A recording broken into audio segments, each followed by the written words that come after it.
Hello YouTube, this is Way Too Long, coach of the Seviper 4, bringing you our week number 5 battle against the Columbus Cresselias, which are undefeated so far, so right the perfect opponent for a team that has 3 losses in a row and wants to get back up. Now we fight the only team that is undefeated. And here on the screen you see pretty much why. There's Manaphy, there's Cresselia, you have Arcanine, then you have Gligar, Electivire, which we fight 2 times now on the same day. We have Armaldo, Sylveon, Mamoswine, Cobalion, Tauros and Mega Subtile. And here's our team, and up first we straight up have our Cresselia counter. Loomis, the Chandler here, is only here to counter the Cresselia, because it almost never dies. And so we have this little thing here for Cresselia. We have, of course, leftovers. We have Infiltrator to get behind a possible substitute, to hit all these nice moves here. We have Clear Smoke, so no Carmine boosts for the Cresselia. We have Hex, so in combination with our Toxic, if we get the Toxic off on Cresselia, then Clear Smoke away the Carmine boosts, and then go for Hex through the Substitute. It can do a lot of damage. We have Substitute on our own, so the Cresselia won't be able to go for Toxic or Thunder Wave unless like we switch in, of course, which hopefully we can avoid. We have some bulk investment to 240 EVs in HP to get up good bulky substitutes. We have Bold Nature, so we get a little boost in defense. We are mostly specially defensive since Loomis has to take on Cresselia, so 208 EVs investment in special defense and 60 EVs in speed, which allows us to outspeed a sped-crapped Cresselia. So like regular Cresselia has a higher base speed than General by 85 to 80, and regular Cresselia runs like 16 EVs, which gives it a speed of 210, and with 60 EVs on speed on General we reach a speed of 213. So with E-Things we want to speed creep like the regular Cresselia that we're going for 211 speed, he goes for 212 speed, and we still outspeed thanks to this investment. So this Loomis is just here for Cresselia. Then we have our one-time utility tool here. Ipkiss the Masquerade is back, of course, holding the Choice Scarf because he's super frail. We have Intimidate to cut opponents' attacks, and then we have a nice little slowdown moveset for our opponent. We have Sticky Web with hopefully Sticky Web, which hopefully stays on the other side of the field a long time, slows down all the threats, all the fast threats like the Mega Subtile, the Manaphy, the Arcanine, whatever. Then we have Stun Spore to do exactly that. We can set up a Stun Spore like turn 1 and then get the Sticky Webs up. Of course here we again we are at our 75% chance to hit it, so 25% chance to miss. Then since Masquerade is pretty weak, we have Strugglebug here on this set, so a lot of special attackers on our opponent's team, and if we can stun spore these one of these attackers or somehow slow down with whatever, and Ipkiss is going to go down anyway, we can Strugglebug our opponent and then cut his special attack basically in half, and he has to switch out. We have another victim for our Sticky Webs and also have U-turn for some momentum, and of course the same EV spread as like every week. Split EVs and defenses this time, like that would work. like that would help anything since masculine is that frail. Then next we have Hollywood Ditto holding the choice scarf. We have Ivy spreads, which allows us to have HP ice. Not really. Yeah, no, maybe mainly for the Mega Sceptile, if this Mega Sceptile has like hidden power walk for maybe the tornadoes. We can transform into Mega Sceptile, have an even faster Mega Sceptile, and have hidden power ice, which just destroys the other Mega Sceptile, which would of course be very nice. And of course Ditto is here, like last week when we had to prepare for Steigerlied. This time we have to prepare for Manaphy, Tailglow shenanigans of course, and this copying like a +6 Manaphy with choice scarf, and then locking ourselves into any moves. Hollywood can hopefully do a lot of work. Or like last week we brought Ditto and it kept our opponent from using Steigerlied, so maybe bringing Ditto this time keeps our opponent from using Manaphy, since it can have energy balls, so it OHKOs itself really easy. Then we have like the all-star pair on our team, if we can even talk about all-star since we lost 3 battles in a row. Sharknado for the Mega Guard Jump with Sandforce of course. Really bulky, 248 EVs in HP for investment in attack with Adamant Nature. Really hoping again for help from our from Ipkiss with paralyzed opponents, slowed down opponents by any means. And if we can get the nice situation that our opponent will be slowed down, then we can set up a substitute, set up a sword stance, and destroy our opponent's entire team with Earthquake and Dragonclaw, just like that. Then our all-star pair, of course, we have Hyper and the Hippowdon holding the leftovers here to set up Sand with the Sand Stream. With Earthquake, we have Stone Edge, of course, to hit everything that is flying, levitating, that cannot get hit by Earthquake. Of course, having a Stealth Rock Stop on the other side will be nice. And then we have quite different EV split this time. Of course, the same in HP as always, max HP as possible. And then of course Impish Nature, but this time only with 480 investment in defense and 80 in special defense, because we also have Stockpile, which allows us to get, of course, boosts in both of our defenses, which will allow Hyperion to stay on the field for a time, deal some damage with Earthquake and Stone Edge if the time allows it. And last but not least, we have our Third Chicken, Tornadoes T, holding the Life Orb. Nice pair with Regenerator, so we can get back all the health that we lost to Life Orb to Regenerator. Get it back with Regenerator. We have Tailwind. To get some nice speed boost, I run Tailwind over Agility, so if we have to switch out, the next Mon on our team can take advantage of the Tailwind.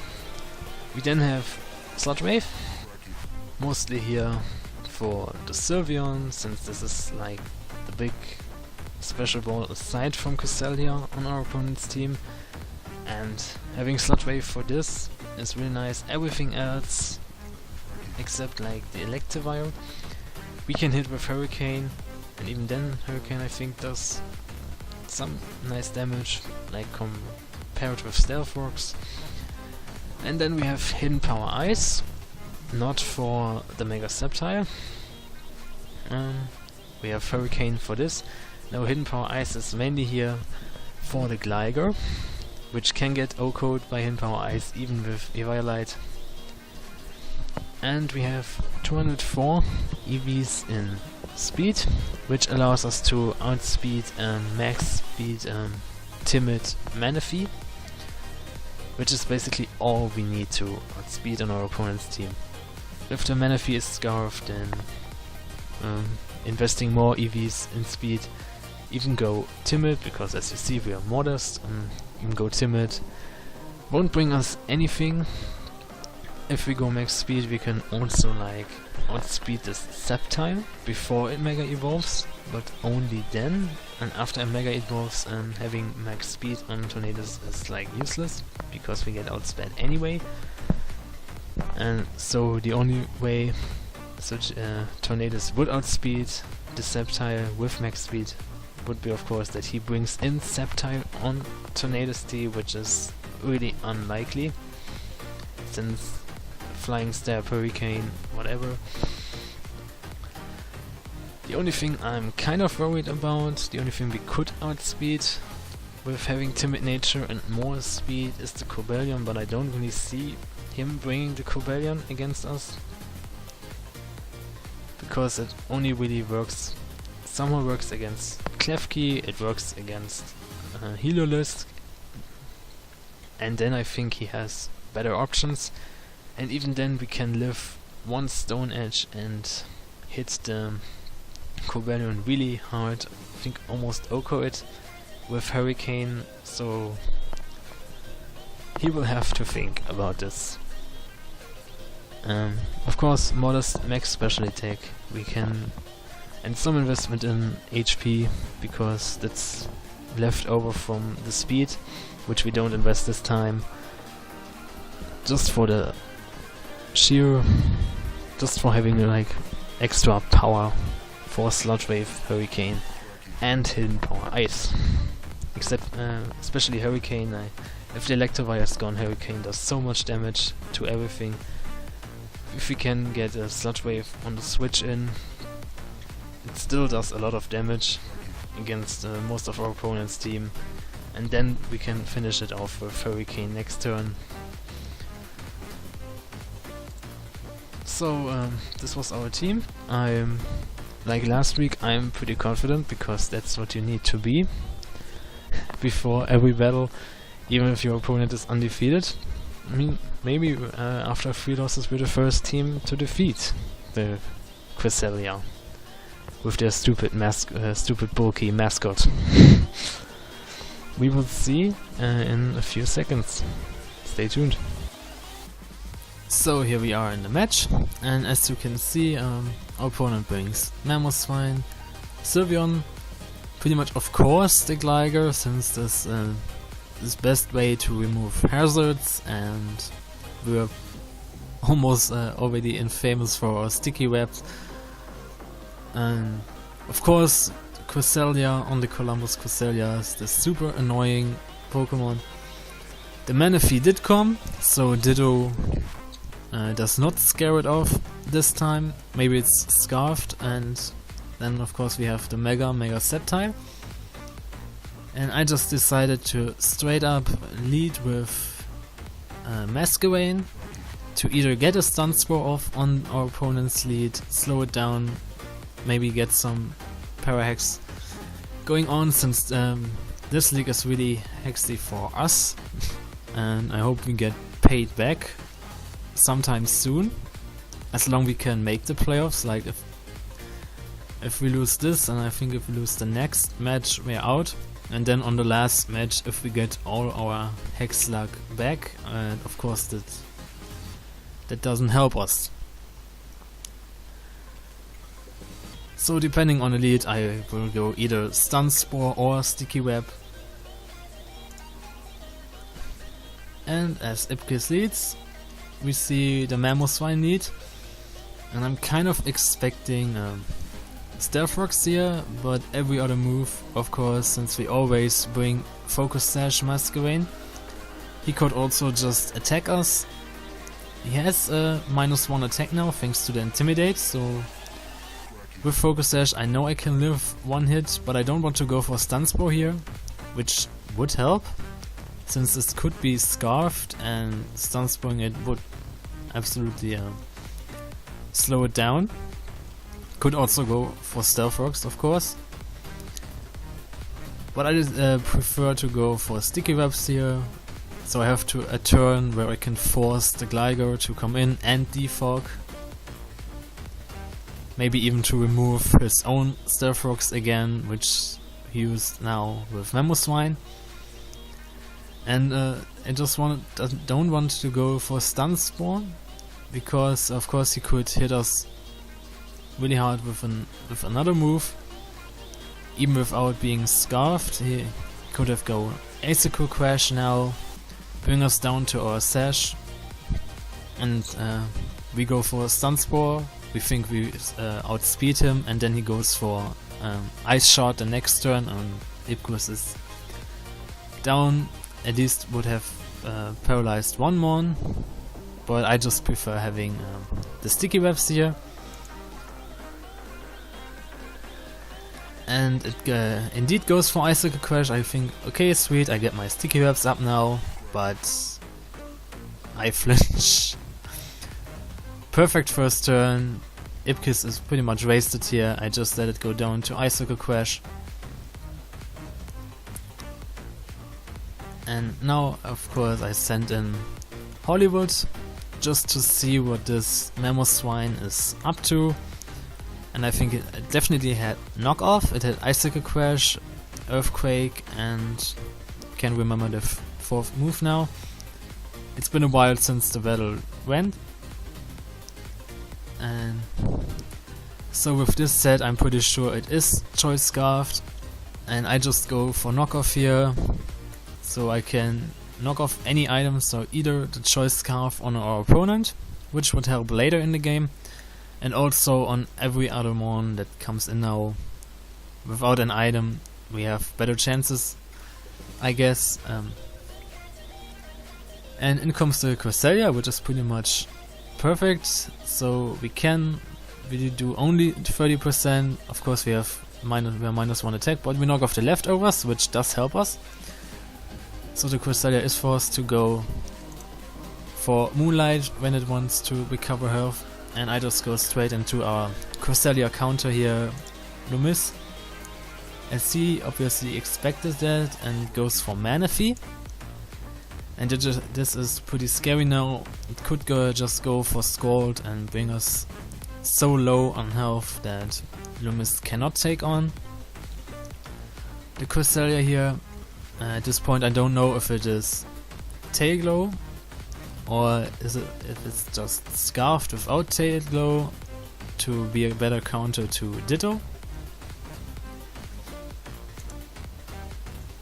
So I just switch out here, going into Tornadoes because I think it wouldn't go for Ice Beam against Chandelure, just to see what it does. It does go for Scald.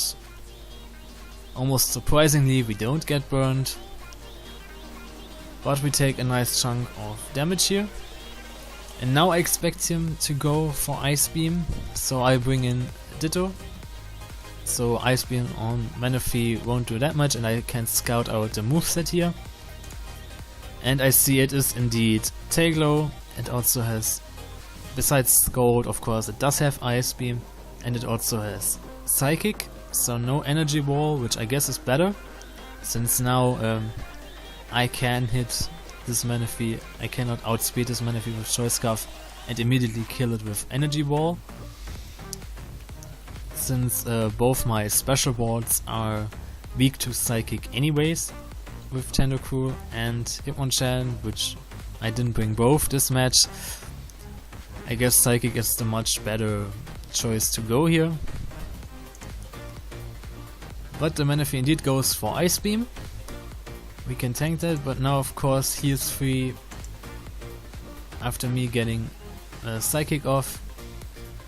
Should just Tail Glow, and of course I don't get the boost here. So I have to switch out and later switch in and take the +3.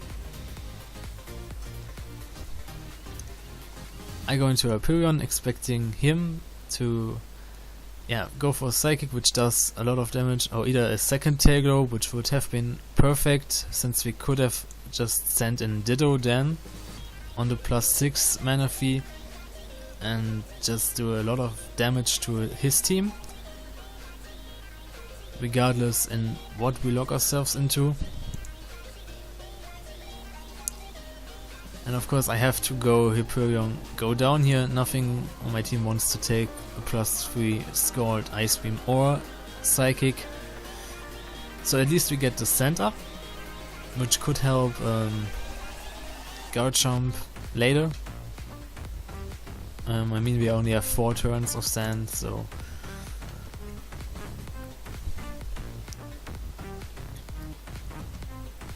I cannot bring it in on Manaphy, that's clear. So I go back into Ditto, this time copying the +3, and Psychic does not take it out, unfortunately, as Manaphy goes for Psychic and brings Ditto down to 10%. Then the Sand does even more damage, which Manaphy can recover. Now it switches out, so I pretty much go down to Sand. This turn I just attack with Psychic again, do at least 15%, which the Cresselia cannot recover. It even does take sand damage, and without leftovers at least this helps us a bit. So I just go into Surge Chicken here, going for Hurricane, which unfortunately does not kill Cresselia. We don't get confused, and instead we get Thunder Waved, which is terrible for our Tornadoes. Now the Cresselia just goes for West. We don't see, yeah, of course it had leftovers, so we don't see a Chesterberry, and of course I'm paralyzed. First turn. But I decide here that this is the perfect opportunity for me to set up Substitute and Swords Dances and do a lot of damage to our opponent's team, to whatever comes in. And this is pretty much now the point that pisses me off the most at this match. So you have seen we have been flinched again, we have been paralyzed again. That doesn't really matter to me, but what comes now really annoys me. So it does go for Sleep Talk, which of course works really good with Rest, and he doesn't get Rest, he does get Psychic. So we have seen the complete moveset: Rest, Sleep Talk, Psychic and Thunder Wave. Psychic is the only attacking move, we don't have to fear an Ice Beam. And I go for Substitute. I admit I forgot to Mega Evolve, but thankfully this is just Cresselia, and it doesn't matter if it's Mega Garchomp or Garchomp, they both outspeed. So I don't know right now if Mega Garchomp has higher special defense than Garchomp, but so we would have been able to take the Psychic better. So even then it was just a disadvantage for us. I forgot to Mega Evolve. I'm sorry for this. So of course he has Psychic, and he goes for Sleep Talk again, and he gets another Psychic.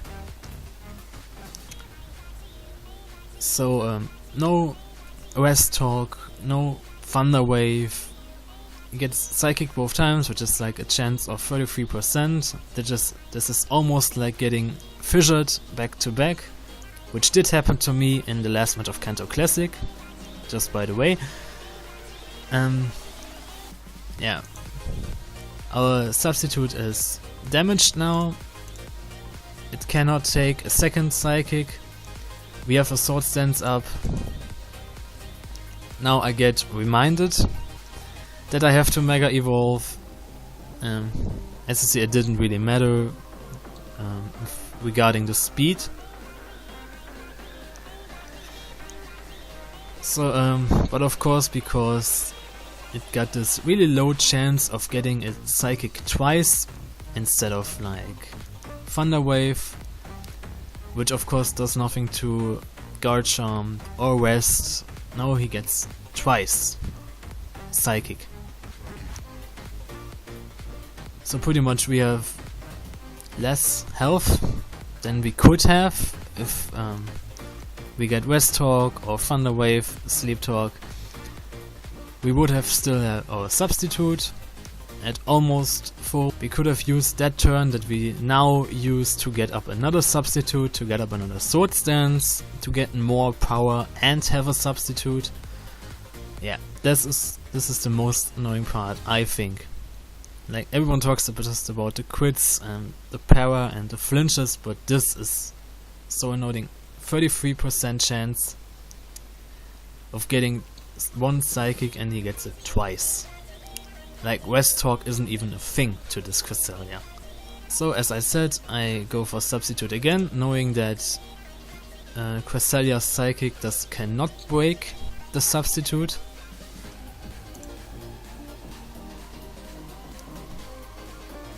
Which is even better, so if he wakes up he goes for psychic and does not break my substitute, so I have still a substitute and I would be at +4 attack instead of just +2.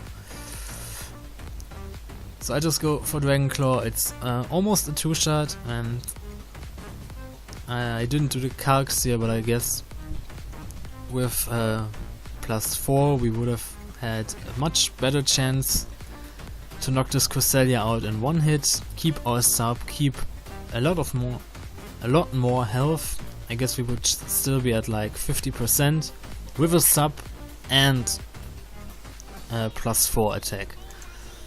But no, he had to get psychic twice on the sleep talk.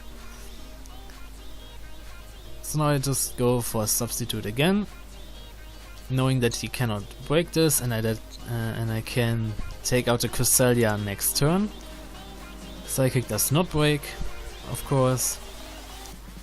And I just go for Dragon Claw, since going for another sword stance, which I could have done if not for 2 times psychic sleep talk. And yeah, since I wouldn't have had a sub then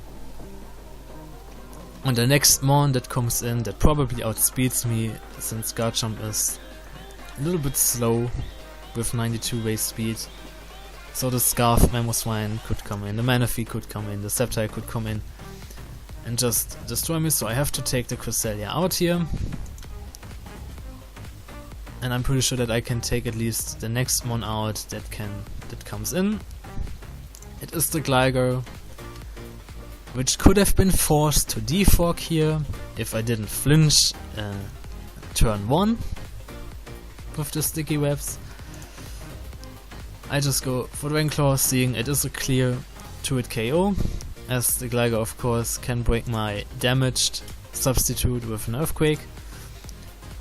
I go for Dragon Claw again, since I cannot go for another substitute. We are at 2% of our health. At least Guard Jump took out 2 of our opponent's mons, and now the Sceptile has pretty much no problem taking out Guard Jump this turn. We see it's a physical Sceptile with Earthquake. I don't know, maybe he expected me to...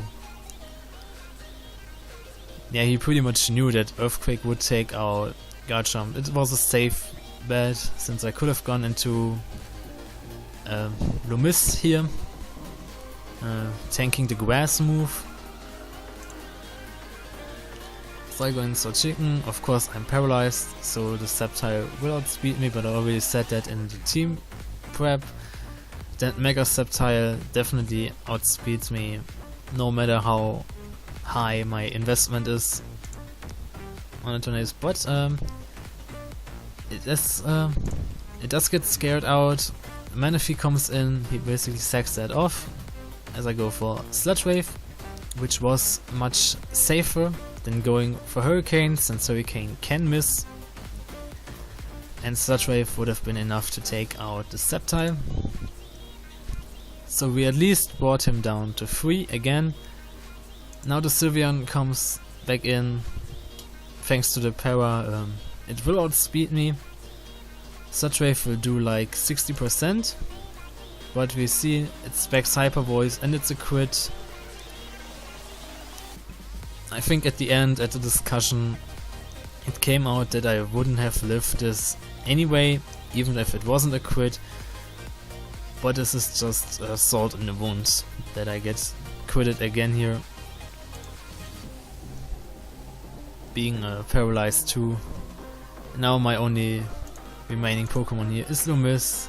I miss the Toxic, just to make this match even better. Hyper Voice is not even a 2-hit KO, which is kind of good. But even now, we could have get some toxic damage. We could have gone Hex the next turn. But so I have to go on Toxic again, toxicing the Mega Sceptile, poisoning the Mega Sceptile.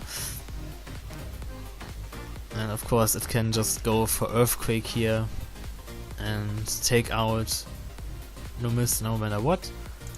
And it's a crit again. So on the last two I get Flinch turn 1 and last 2 attacking moves crit. I guess, yeah, so it's GG at the end, but with this bad luck, if we get paid back all this in the next match, which we have to win if we want some chance to keep to go to the playoffs, then this would be awesome, because then next match, if we get all this back, every move is a crit from us, and every possible flinching move will flinch, and we get the highest of votes on every move. But I think this is not possible in this league for me. Yeah, this was way too long. Bringing you the next really hexy match. I mean, I'm not salty, it is Pokemon, it's part of the game. And I wouldn't even love to play it without the hex, since it is much more intense this way, at least I think this. Like, you just don't click a move and say, yeah, I win, because he can't do anything. You really have to pray that you get the right roll, that you maybe get a crit if it's really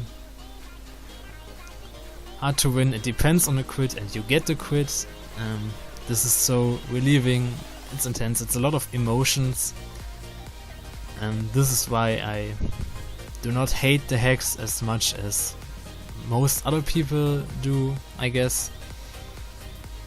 It makes the game more alive, I think. It's not stale. It would be stale without hex. But really getting this much only in this league, and it's kind of unfortunate, but I believe that sometimes later in some other league match, let it be here, let it be in the PFL Season 2, we get paid back all this, so at the end everything will balance out, and I'm really hoping that this match where everything balances out will come soon, or maybe it will be scattered around the next matches, which I wouldn't mind, but since we don't almost get no quits or flinches, I thought it would be nice if we get some in the next matches. So this was way too long, bringing you week 5 of the JBA. 2 more matches to go, and we have to win the next one if we want a slight chance to get the playoffs, I guess, if I look at the rankings. But we also have to hope that other people do lose, so we can't make it on our own. But until then, I'll see you later, and peace out.